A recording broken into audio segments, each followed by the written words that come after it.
Hi everyone, Sal Khan here from Khan Academy. Welcome to the Homeroom live stream. We have a very exciting show, I guess you could call this a show today, where we're going to announce the 2020 Breakthrough Junior Challenge winner.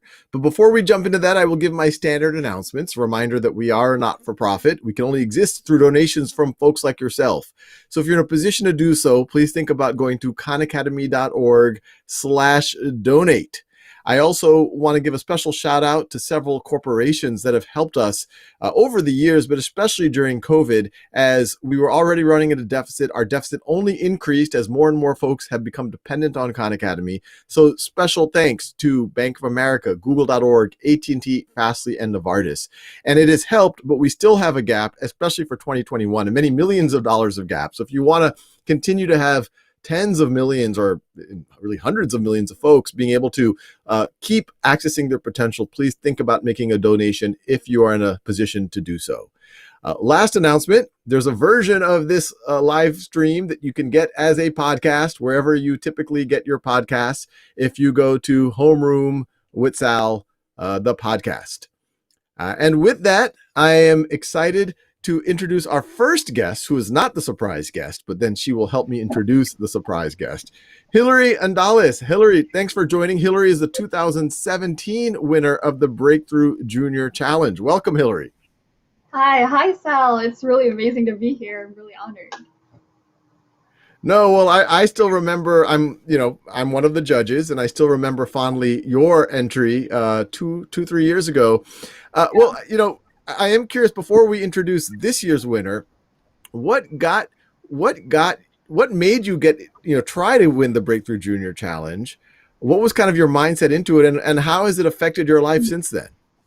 Yeah, so I actually joined it the first time when I was in 11th grade in 2016. So that's 4 years ago.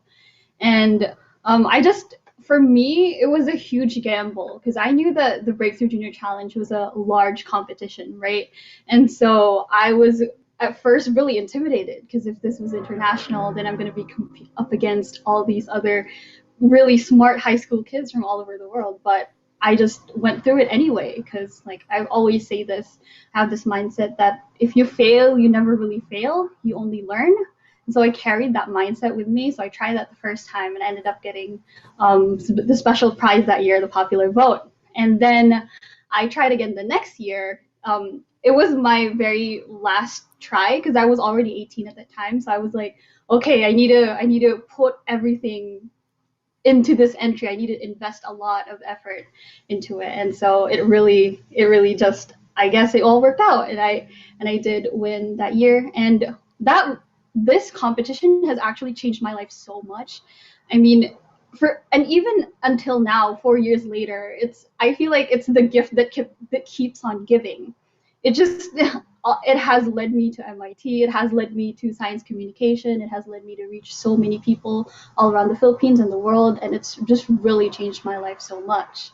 And I'm certain that it could make the same kind of change for this year's winner, and I'm really excited to see how it pans out for them as well. No, and I think what's really powerful about it is just the experience of doing it and producing the videos. And it doesn't just take deep insight in math or science. It takes great communication skills, great creativity. I think the winners are, I tend to give extra points in my head for the folks that can make me laugh a little bit. Yeah. And you were definitely one of, so yeah, there's a lot of really cool skills that come into this together. Well, I have more questions, but I think it would be fun to ask you and the new winner. So maybe we can announce this together. So this year's winner for her video on quantum tunneling, Mariam Sagaye, and she's here. Hi, Mariam. Congratulations. Thank you. Mariam, Thank you. congratulations. I have so many questions for you. I guess both myself and Hillary have questions, although I have questions for both of you. But I guess, first of all, Mariam, what does it feel like to win? Absolutely crazy. It's just unreal. I'm still absorbing it. I don't know. It's just been, nothing's going to be the same from now on. And I'm just waiting and I'm on the ride. Yeah. Well, before I dig deeper, because I have a ton of questions actually for both you and Hillary, I think it's worth everyone taking a look at Mariam's entry and learn a little bit about quantum tunneling. So I was watching my brother play this video game, and he used a cheat code that let his character do a walk through walls hack. He pushed himself against a barrier in the game, hit some buttons, and boom, his character appeared on the other side. Imagine if you could walk through walls in real life. And it turns out you can, at a quantum level. We're talking on a scale of the stuff that make up atoms. Strange things happen at a quantum level. For one thing, all subatomic particles, they've got split personalities. One personality is a wave and the other one's a particle, but they're still one being. When you want to know where they are, they seem like a particle, and when you want to know what they're doing, they behave like waves. But you can't ask both personalities at the same time. Basically, they've got some serious commitment issues, and that means we can only guess where they might be. Imagine an electron has 2 dice, 6 sides each. What the electron rolls is where it will sit along the line. Our electron can't commit to a position until the dice are rolled. Remember? Serious commitment issues. So as our electron is shaking the dice, it's everywhere at once. Something, like us trying to measure its position, has to force the electron to let go of the dice and pick a spot. Of all combinations, getting a 7 is more likely than 2 or 12. In reality, though, the electron can be in more than just 10 spots, since there are many more combinations than just 2 dice. Now we can picture subatomic particles as this, a probability wave. This wave will tell us the odds of finding a particle at that location. Say this is our electron's probability wave. The peaks of the wave is where we're most likely to find the electron, and in the valleys, it's less likely we find it there. Let's say the electron is heading towards a barrier. As it hits the barrier, the wave bounces off. But let me tell you something about waves. They are not perfect. For example, a beam of light doesn't perfectly reflect off of the surface. A small fraction of light can get through. Waves won't bounce off perfectly, so neither will the electron wave. Sometimes the wave can slip through the barrier. When the wave is in the barrier, the chances of finding an electron there goes down by a lot. But if the barrier is thin enough, the wave can reach the other side before it dies off. So what does that mean? Remember, the wave tells us how likely it is to find the electron there. This means there's a chance we can find our electron on the other side of the barrier. Or in there too. Once it's on the other side, we can say the electron tunneled through the barrier. This is quantum tunneling, and that's how subatomic particles can walk through walls. Okay, so little elementary particles can walk through walls, but I can't, because my body's made up of more than a quadrillion of these quantum objects, and the odds of all of them tunneling through the wall is practically impossible. So why does quantum tunneling even matter? It's the reason we're alive. Quantum tunneling allows nuclear fusion. Sounds familiar? That's how our sun releases huge amounts of energy that makes life on our planet possible. So how can you quantum tunnel at home? You already are. It's one of the ways our DNA mutates, among other roles that quantum physics plays in our biology. Quantum physics makes it seem like the world is playing cheat codes on us, but it isn't. It's how the universe works. Maybe the quantum world is telling us that when faced with an obstacle, there's a small chance we can defy expectations and breach barriers.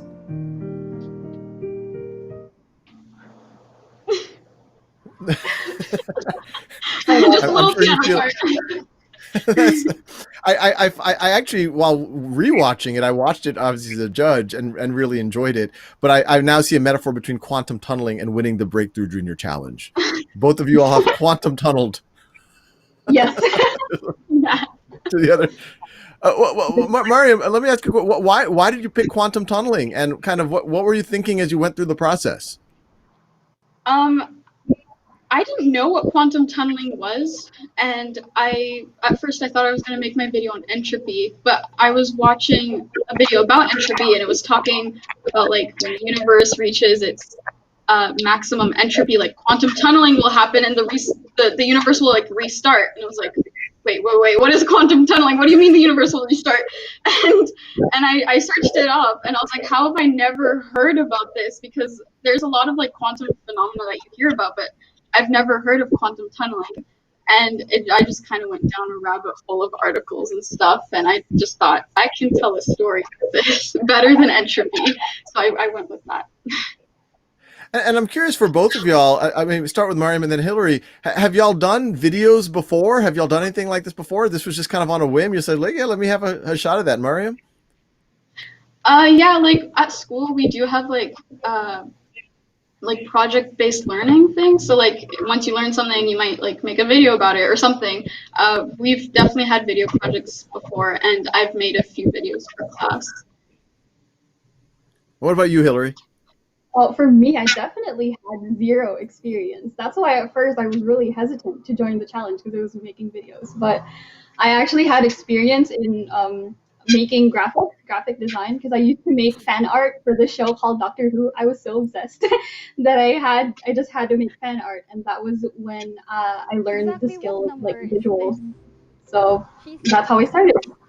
She says it's 9. Very So cool. who's You know, we have right? another fun video. This is an excerpt of Hillary's video from a couple of years ago, which is also a very, you know, there. I thought I fully understood relativity before I watched it, but there's a couple of good metaphors or visualizations you have there that were like, oh yeah, that's a really cool way of thinking about it, and actually on the quantum tunneling side as well. But there, you know, there's a fun video that myself and Scott Kelly recorded to surprise Mariam. And Felipe, if you could show the video of Mariam finding out about her winning. I believe the video creator's name was Mariam. One of the things that I think we can do together as two of the judges of many others is maybe to speak directly to Mariam.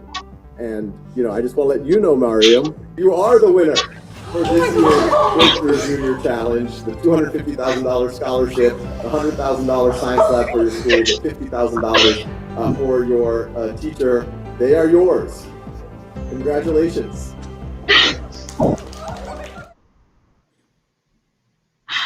So how tell us what was going on in your head, Mariam, when that was happening. I think my head just froze. There was no processing or anything. It was just like disbelief and shock. I didn't think. Yeah, no, I didn't think. Like when I walked into that room, I was told something completely different, and I just didn't think anything was going to happen. What did they tell you? What did they tell you was going to happen? Like why were y'all there? And it looks like y'all were in a socially distanced classroom. What was going on?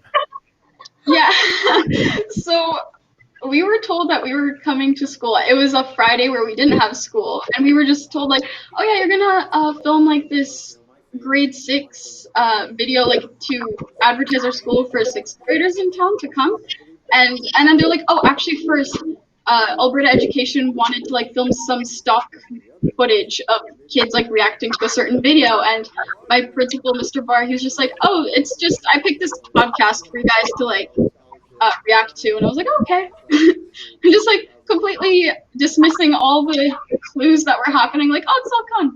Okay. Oh, there's a filming crew. Oh, whatever. Oh, it's Scott Kelly and Salcon. No, nothing. Like, you know, oh, they're talking about the Breakthrough Junior Challenge. It just never, I don't know. That's good. So you have a healthy amount of naivete about you, which made the surprise. which made the you're easy to surprise, which is always a good thing in life.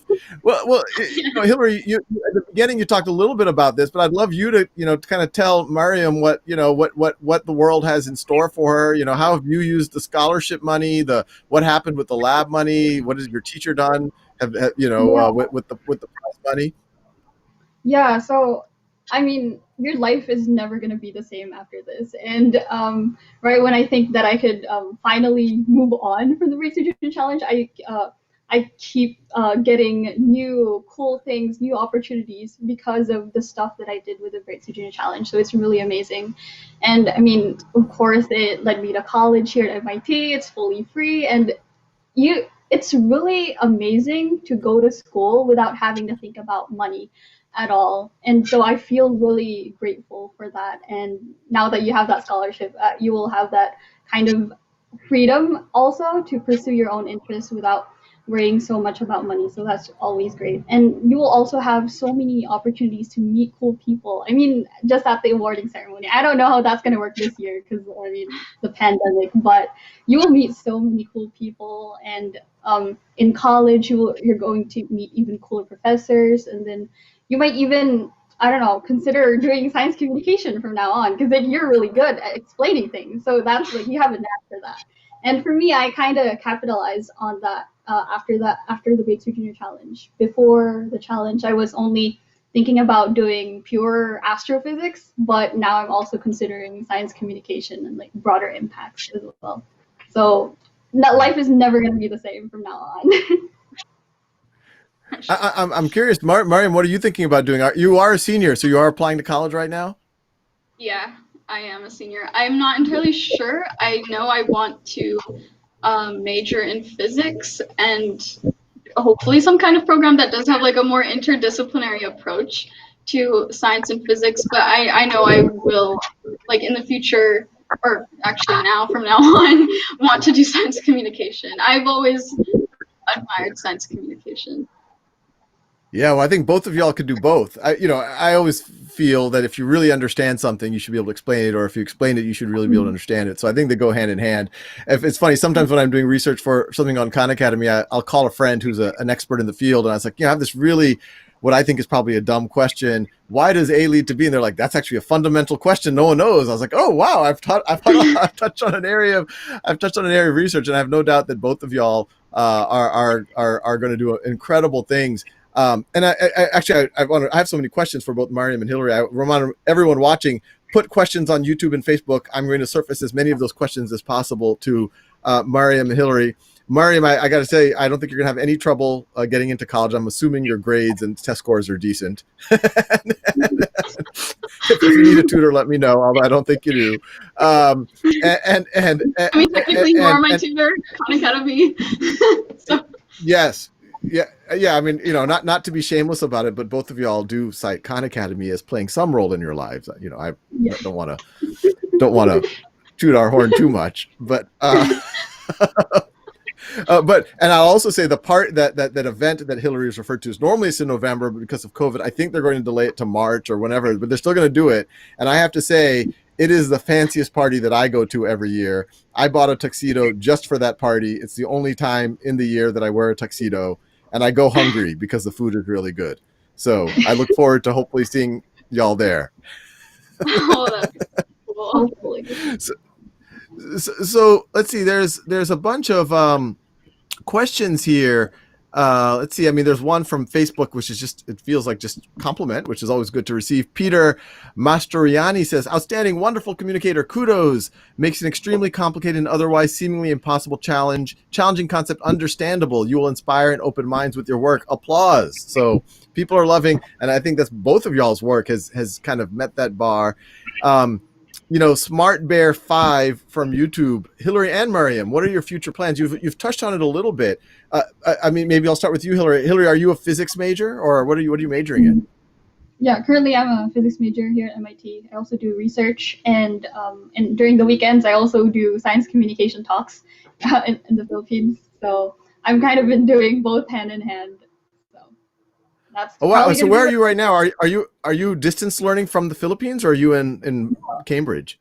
I'm in MIT actually. I'm on campus. I'm in. Oh, okay. Oh, very cool. And what do you think? What do you think you're going to do? I know still. What are you? You're a sophomore, junior? Yeah, I'm a sophomore right now, and right now the plan is to maybe pursue a PhD. So that's the plan right now. Astrophysics. I'm really interested in that, and also do a lot of science communication on the side. I found that I really get excited when I talk to people about science, and I feel like it's really something I want to pursue in the long term. So I'm not sure what form science communication. I mean, you can be very creative with how you pursue that line of work. So I'll figure that out. But for now, I'm just going to keep on doing what I'm doing. That is talks and doing problem sets in my physics major. Very cool. Well, going to get your PhD, you will make my mother proud. She still asks me questions whether I could get like some credit towards a MD or a PhD through my Khan Academy work. But Mariam, what about yourself? I mean, I know you said you might be a physics major. Are you thinking kind of a similar track to what Hillary's thinking of? Yeah, I know that I'd like to pursue research and like physics and science and all that. And more like interdisciplinary things. I don't know. I don't like the set categories all the time for different things. And definitely science communication because, yeah, the world as a whole needs to work on that. Well, I know an organization that could use the benefit of people who know how to make good science videos. So I'll see if I can, connect you to some people who have influence there. So we should talk about that. Let's see other questions. Someone, let's see, Facebook, Reda Grayan says, what is the most beautiful moment in your Breakthrough Junior Challenge? I guess you could interpret that question however you see fit. Was it the moment you found out about it? Was it the creation? Was it telling your parents? Was it telling your teacher that they're getting $50,000. I mean, I didn't talk about the prizes: $250,000 scholarship, $100,000 lab for your school, $50,000 for the teacher. What and then obviously you get to go to this great event and meet movie stars and a couple of nonprofit directors who have their tuxedo that they wear for that day. Who what has been y'all's best moments so far? I don't know. I'll start with you, Mariam, and then Hillary. You've had more of the moments, but Mariam, what's been really standing out? I think the first moments were like the creation of the video. I didn't know what I wanted to do, and the deadline was coming close, so I was like, okay, I need to decide on my topic, and I knew like part of me wanted to do quantum tunneling, so like I went out on a walk, and I babbled to myself a lot, and I was talking to myself. People might have been staring at me, but then I was like, oh my goodness, like I think I can explain the Heisenberg uncertainty principle and like all these things with like split personalities and whatnot, and like the video was like forming in my head, and I was like imagining it as I was walking, and I was like, oh my goodness, I like taking out my phone every 5 seconds and like writing something in notes so I won't forget, and I was like, this is gonna work. I can't wait to like explain it like this and show people that you don't need fancy equations to understand the wave particle duality and Schrodinger's wave function and all that. And same with like, it was mostly like the explanations and stuff, like coming up with like the scripting. That was like that whole time I was like in this state of flow, and yeah, the whole dice analogy was like another like I guess a light bulb moment for me. And yeah, that was like I was really excited to like get the video all together. Ever since seeing your video, I've been quoting you a few times. Every time someone mentions electron, I go, they have commitment issues.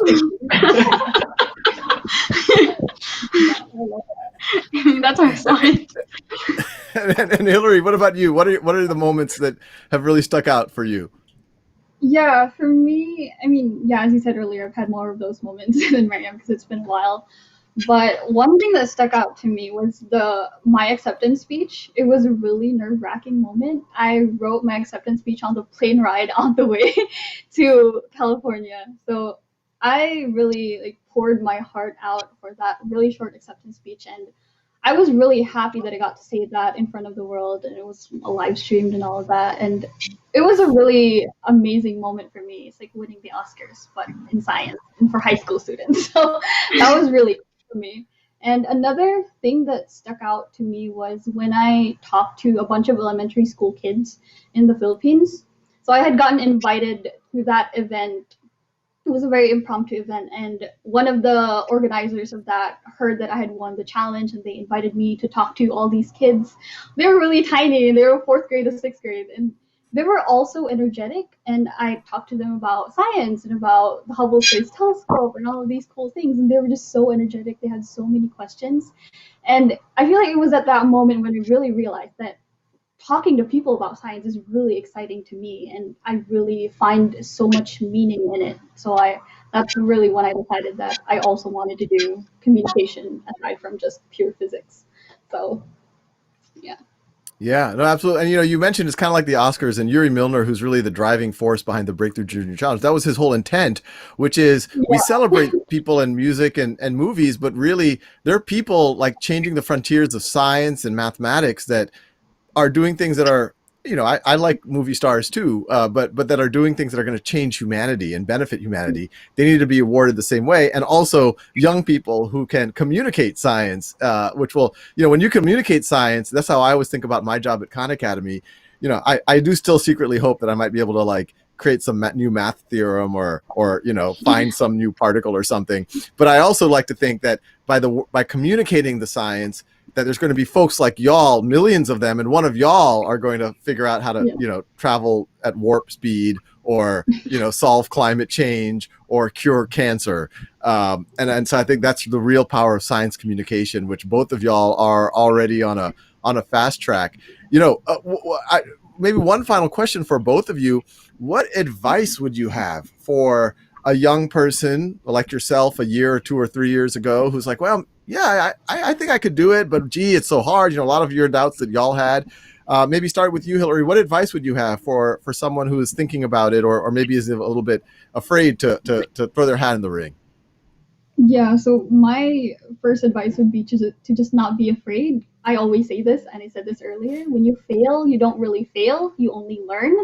I have said that a number of times, and I'm always surprised at how much it resonates with people because I mean, we all feel that way sometimes, right? We feel like we've kind of failed, but if you look at it from a different perspective, take it as a learning experience, a learning opportunity, then it won't feel too bad at all. And then it will make you even braver to pursue better opportunities, to enrich yourself, to like meet new people and all these things. So definitely don't take anything as a failure. Take it as a learning experience. That's my advice.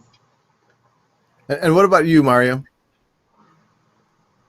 I mean, I found out about the challenge like 5 years ago, and I didn't think I could get anywhere with it. Because I was always like intimidated by the other videos and the other like older teens and everything. But if someone watching here is thinking about participating in the Breakthrough Junior Challenge, I just want to let you know it doesn't take a lot. I was working on like a half broken computer, and my friend was helping me edit on his like shattered iPad. And we don't have like any professional video making abilities or like software, and like all the animations in my video were made with Google Slides. It doesn't take a lot, so you should at least try. And because the focus is obviously on the communication, not necessarily your video editing abilities. And if you love science and you want to share science, then just go for it. No, well, that resonates a lot with me because both of your videos are like high-tech Pixar compared to mine. So you get, I'm definitely on the lower production end of things. But, you know, this is a real treat. I look forward to seeing you both. I hope everyone watching, you know, and there was some amazing finalists. I mean, both of y'all had a lot of other strong competitors. You know, I think y'all were a notch above everyone else, but congratulations to everyone who was a finalist. And you know, I've got to believe that even the folks who didn't quite get to where y'all are, but got to the finalists, that hopefully the process of making the videos means a lot. You know, I always, whenever someone applies for a job, I'm like, what have they made? So, you know, hopefully everyone uses their videos as their calling cards to show how they both can understand difficult concepts, but also communicate it. And I just want to thank you both because even though hopefully what the Breakthrough Junior Challenge is providing you is going to be a great foundation for the rest of your life, and it feels like y'all might be the ones winning the prize, I genuinely feel that it's society that's going to win the prize because it's going to unlock your abilities to do more for all of us. So thank you so much, and keep communicating and keep pushing the frontiers of science, both Mariam and Hillary. Thank you. Thank you so much.